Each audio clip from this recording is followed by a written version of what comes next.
Welcome to Naxos, the largest island in the Cyclades. Known across Greece as the Family Island. It's where the mainlanders bring their kids for a week of beaches, sunshine, and slow island living before heading back to reality. But I'm here to show you what's off the beaten path. I'm Dylan McGaster and I've been traveling full-time for nearly a decade. This isn't a guide to beaches and resorts, it's a journey into the hidden, unconventional side of the island of Naxos. The kinds of places you might not see in a tourist brochure. This is an unconventional tour of the hidden gems of the island of Naxos. So first, let's look into the legendary aspect of this island, the mythological aspect. The island of Naxos is associated with the gods, the king of the gods. Everybody's heard of Zeus. The mainstream myth of Zeus has him being born and raised on the island of Crete, in the south of Greece, the largest island of Greece. But the local tradition is that he was raised on the island of Naxos. And the largest mountain on the island of Naxos is called Mount Zeus. In this mountain, there is a massive cave which we visited, and this cave is known to be the cave that Zeus was raised in. There's a few different ways you can go about getting there. We went the most direct way. And something interesting on the archaeological side of this cave is back in the 1970s, there was a Greek archaeologist, Yannis Sakalarakis, but they found pottery shards, animal bones, stone tools, evidence of fire pits, and all sorts of different things that showed that the cave was used back in the Neolithic period, from around 6,000 years ago to around 4,000 years ago. And some people say it was a sacred site for ritual offerings and sacrifices, sheep remains, goat remains, all that kind of stuff. But of course, all archaeological findings are up for interpretation. So some people say that it was a dwelling place, some people say that it was a cult site with dedicated to a deity of fertility, some people say that there is sacrifice, or maybe it was just a place that some ancient people lived. Nobody really knows, but it got abandoned around 4,000 years ago is what they say, and then became shrouded in legend and myth. And speaking of abandoned places, that leads us to our next location. It takes us back 2,600 years to a small town at the north of the island called Apollonas, where there is this abandoned giant Kouros. A Kouros is a statue of a naked man, and this one was massive. 10.7 meters tall, about 35 foot long. It was going to weigh somewhere in the area of 80 tons. The reason it was abandoned was because, most likely, of this big crack in the face of the statue. They say that this statue here was abandoned around 2,600 years ago in the 6th century BC, which actually is around the same date that they say the temple of Apollo on the island of Delos a couple of videos ago, they say was constructed in the same time period. Being here on the north of the island, it gets a ton of weather because the way that the wind works in Greece in this area is the wind normally comes from the north, and so it gets a lot of salt spray, which is why this stone looks so eroded. The way that they were going to do it was they carve it straight out of the mountain, do a rough carving, transport it to where they wanted, wherever the order needed to be fulfilled, and then they would finish the carving there. But it got abandoned. Now, if we jump forward about 1,000 years from the 6th century BC to the 6th century AD, we come to this church here, the church Panagia Drosiani, which is still in use today. Unfortunately, when we visited it, it was locked because it's normally locked outside of service times. But even if we were allowed to be inside, you're not supposed to film inside. But this is considered to be one of the oldest, if not the oldest church in all of the Balkans. It's quite the church, and it's still in use today. And what you can see from the drone footage is that it originally started as what is known as a single nave church or a single chamber church, and over the centuries more chambers were added to it, and you can kind of see this hodgepodge of domes that the church has become today. But like I said, it's widely considered to be the oldest surviving Christian church in all of the Balkans, dating between the 4th and 6th century AD, current era, 1,500 years ago. Inside, they say that it's got some of the oldest, rarest frescoes in all of Greece. Unfortunately, we couldn't see that. But like I said, even if we were allowed inside, you're not supposed to film inside of the church anyway. Panagia Drosiani, meaning the all-holy dew. The church has been known to be a miraculous healing place where many people come and pray, especially for children, but it's known to be a place of miracles and healings. Even today, it's still a bit of a pilgrimage site for some devout Christians. And the church itself is said to be built on top of or near older pagan sacred grounds that of course have been repurposed for Christianity.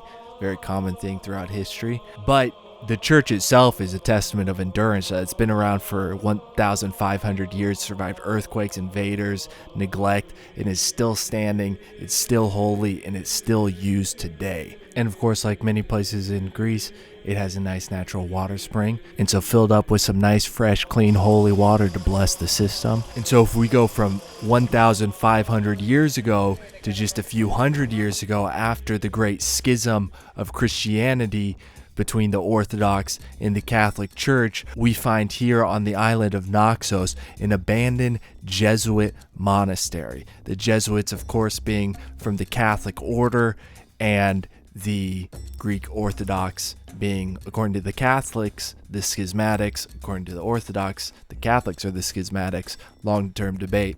But anyway, Greece is an Orthodox Christian country, and this is a abandoned Catholic Jesuit palace, which I cover in depth in this video here. You can click the card and see a full in-depth explore of this abandoned monastery. Very interesting history, a very cool place, but it varies greatly from the last church that we just looked at, because that older church at 1,500 years ago is a church that dates back to before Christianity split into its now current day endless variations among Protestants. But the church of Panagia Drosiani dates back to even before the division of Catholics in the Orthodox, back whenever there was a single one holy Christian church in the world. Very cool place. And near Kalamytsia, the abandoned Jesuit palace, there is another abandoned Kouros. There's actually two of them, but I don't know what happened to the footage of the second one. But there's one about 4.5 to 5 meters tall. This one here, where the leg broke off during the extraction of it from the quarry. And so again, they just left it there abandoned. And what's interesting about this one is it is located right next to two giant marble quarries that are still in use today. Naxian marble is quarried. It's used on the island of Naxos. It's exported to Europe. It's exported to America. It's used all around the world. And these two quarries that are still in use today have been used for thousands of years, is what they say.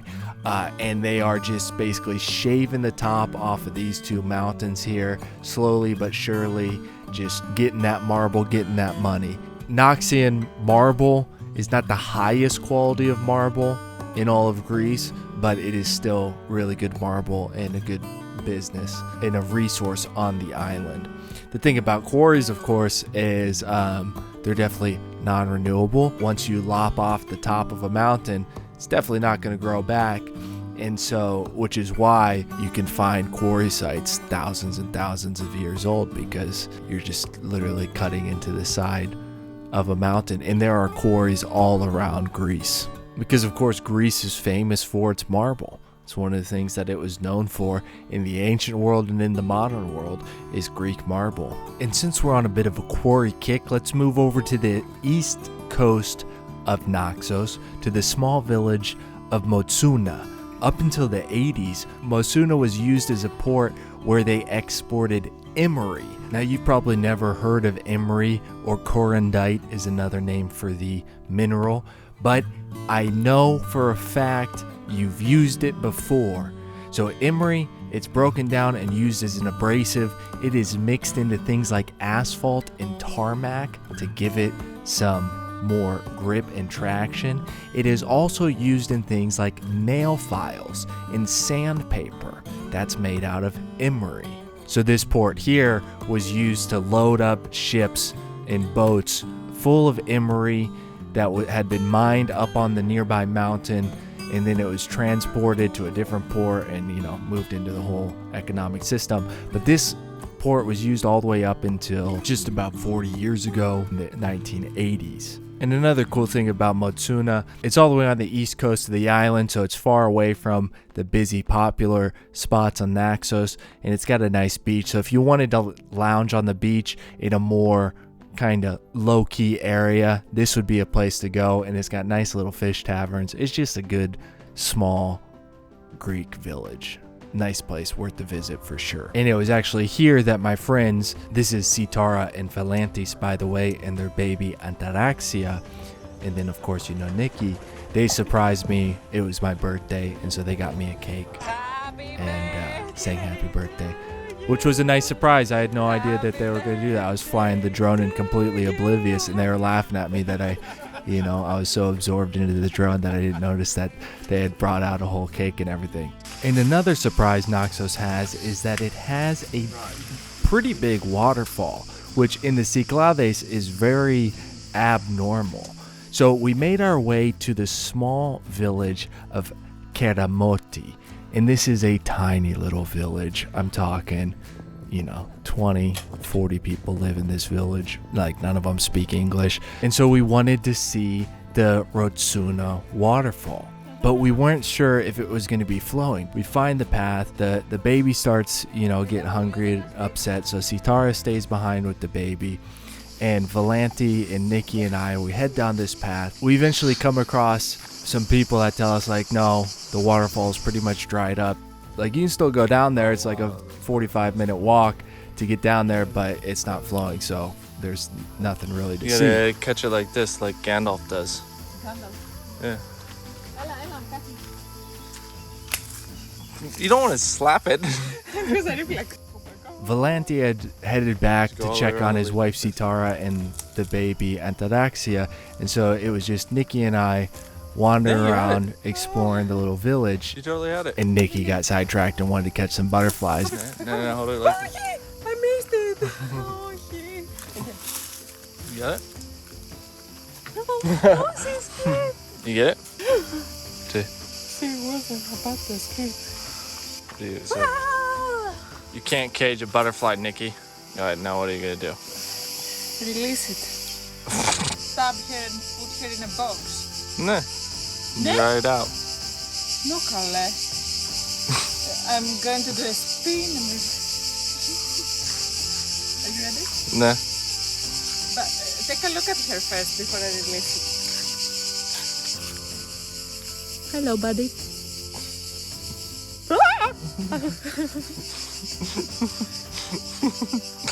Salve. Do your ritual.